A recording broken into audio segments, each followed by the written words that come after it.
everybody. Good morning, good morning, good morning. So today, I think, I don't know, I wanted to change it up from what I said, but now I'm deciding. So the topic I had picked for today was just what does it mean to be in state of love?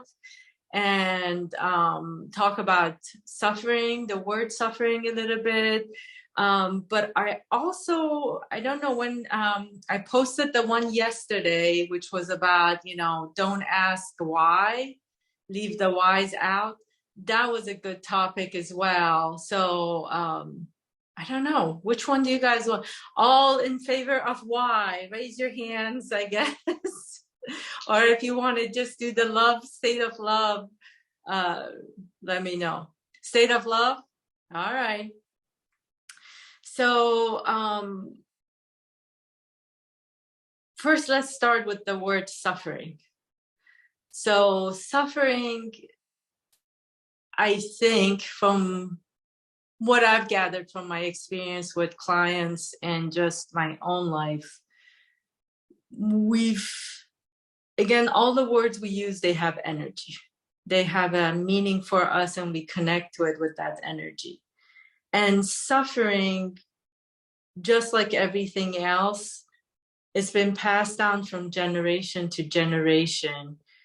And religion has a lot to do with it as well. That's why suffering is a must, a need in your life, and that everybody in this physical form is going to go through suffering.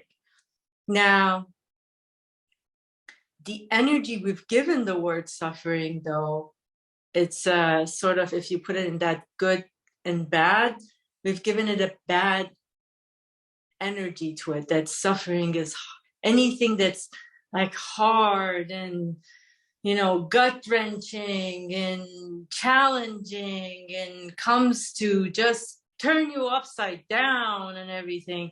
We've labeled that as suffering. And then with that label, we've given it a bad energy that's supposed to be, it's supposed to be that way. But if we change our definition for suffering and maybe even use a different word, either definition for it, use a different word, or even change the energy of it, that suffering is not bad. Just like, when you say vulture, everybody's like, ew, most people. Now, not the unicorns anymore, but most people put vultures like, oh my God, vultures, what an ugly animal, How can you love a vulture? And, vulture does this. But they're amazingly beautiful. If you let go of the energy people have given vultures, vultures are animals that have been praised over the years. They clean the environment. They're really magical beings. And when even like they're flying and their wingspan is amazing. They're as amazingly beautiful as an eagle and a hawk. So now take that concept and put it towards suffering. And suffering is just another word to tell you that as you come into these physical forms, you are going to be going through challenges. It's not even challenge, you're going to be going through life, growing pains, let's call them. As you are, as a baby and as you're growing into toddler and even teenage years, they have growing pains. They have actual physical growing pains. We had them when we were growing. So just as that physical form is shifting and adjusting to its new home and the home is expanding, so is us as we come into this physical form. Even our energy, our learning, and how we experience life is growing and expanding.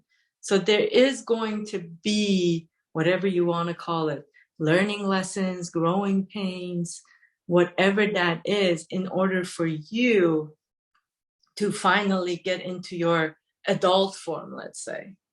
So that's the shift in view for suffering. Questions, comments so far? No? All right.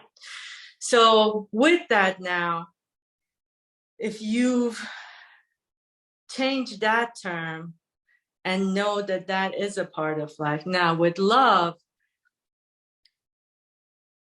everybody, most people, not everybody, when they say love, they look at it as an emotion that, you know, then when you say love, immediately there is a dislike, like there's the opposite of it, that there's hate or dislike or not like it.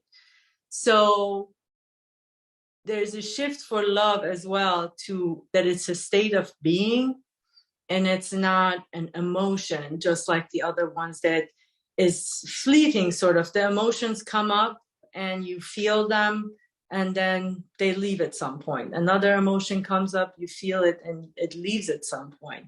And you may experience that emotion over again in different ways, like sadness, fear, anxiety, you know, any other emotion, anger. But love is, if when you look at it as a state of being, just like pieces, then that takes, when you look at it from that lens, everything, you're inviting everything into that state of being. Even your sadness, you're inviting it in. Your fear, you're inviting it in. Your anger, your anxiety, you're inviting it in. Even the people in your life that, you know, I call them so-called villains of your stories, that they've done you wrong or they've been part of your story, those people actually, to me, they're a source of bigger love and gratitude, because they're the ones that truly help us move and shift and find ourselves. They're the best mirrors, because they're the ones that take all those triggers that are hiding in there and bringing it out in front of your face and say, hey, you've got this. Hey, you've got this. You need to shift. You need to move.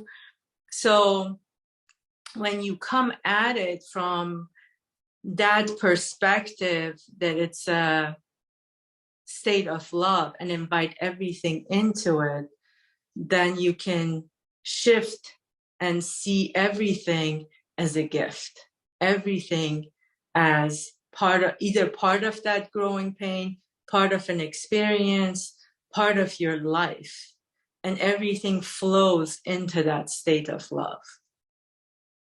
Questions, comments? No? All right. Yeah, go ahead. I was trying to unmute. Sorry. Yeah. I was just going to say, I actually really appreciated you. I feel like you brought this idea up kind of in a smaller form in some discussion that we were having, and I don't remember exactly when, but I was going to say this idea, just so that you guys know, the reason I'm in Missouri is my mom is really sick and in the hospital, and she's basically half in, half out right now. So she's in the process of deciding if she's going to stay or not. And just this idea of being able to be here and experience this, like, it clicked with me. I found the state in the same place as when you say being still, when you're in that moment where you're connected to the universe. There is no, actually the why thing comes up, right? There is no why, there is, and it is. And being able to be in that headspace in the presence of my mom has been probably the biggest gift that I've received. It is something I never thought I would experience, honestly, like with either of my parents. So you just really, I don't know, this touches something really deep to me. So thank you. Thank you. Thank you for that. I'm sending you love. And I'm so happy that you're in this space. And this space really is, it is like you're holding presence for yourself and everything else and everything in life. Because it's when you're looking for grounding, even, this is a place where you can ground yourself, because it's flowing, it's moving, and everything that comes into this space is okay. It's part of this space already. It's not outside of it. And even if emotions come up, like I said, when, like, I'm sure there's sadness in there for you. But even when you bring that sadness into this state of love, into this state of being, even that sadness becomes beautiful, becomes magical, becomes like, yeah, I appreciate even this sadness because it's part of this existence that just is, that state of being that just is. So everything can be brought into this space and appreciate it and be grateful for it and enjoy it even. Doesn't matter. And all those labels, then actually now how the suffering fits into this, that label goes away. The good and bad label goes away because there is nothing else but love. It's just love. Physically, too, we can bring our physical form, no matter what we're experiencing, what kind of ailments, physical pain, joint pain, whatever that is, even that, bring it into that state of love and appreciate it, love on it.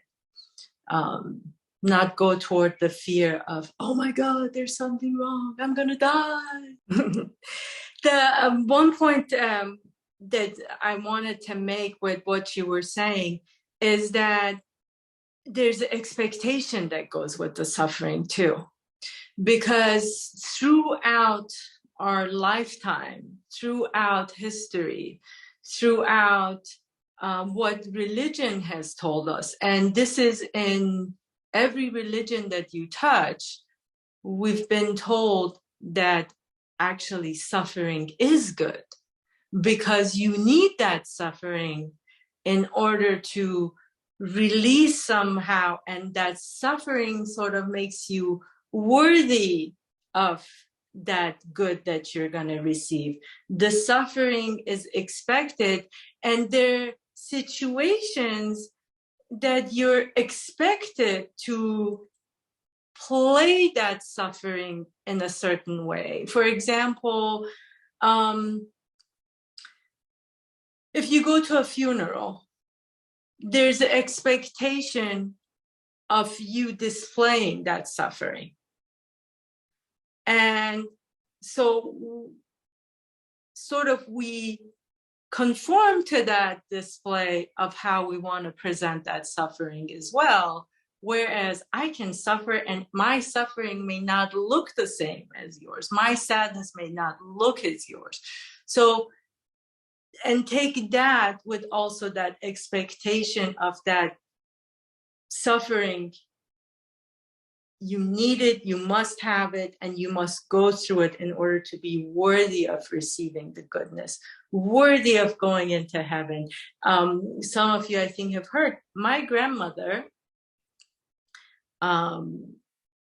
She used to believe in that wholeheartedly, like, because the religion mentality that she followed is that if she laughed too much, if she was happy too much,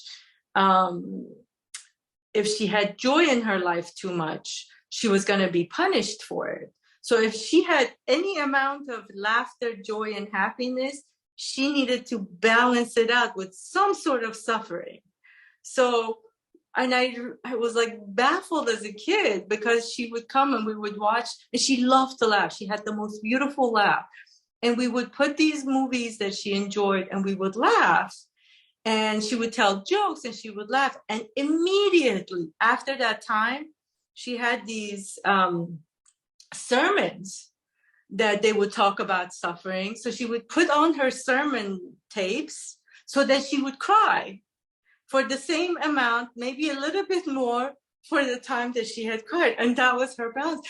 And it was just like, It's like, what the, but that's what I was taught as well, that, and everybody around me, they believe the same way. Even now, you talk to a lot of people, they say, oh, don't share your joy, don't share your laughter, because if you put it out there, then somebody might do something to you and you might get, they jinx it or something. That's all goes back to that, we need to protect this, and there's certain expectations that goes along with it.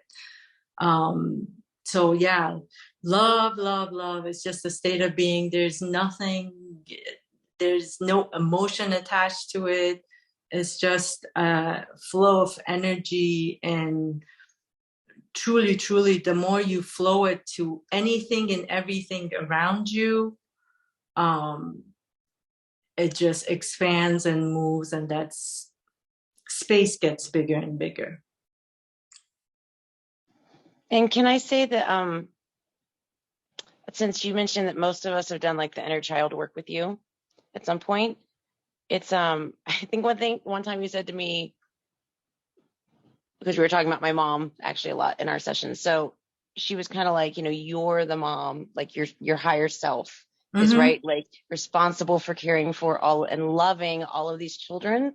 And I think personally, learning to hear my kind motherly voice inside is what brought me to this moment where I'm able to do that, not just for me, but for my folks, for my parents and their struggles, and to those around me. Like, I feel like it was finding my inner voice that allowed me to feel this outward expression, and feeling the sun kiss my face and the wind hug me, and all that stuff that is real.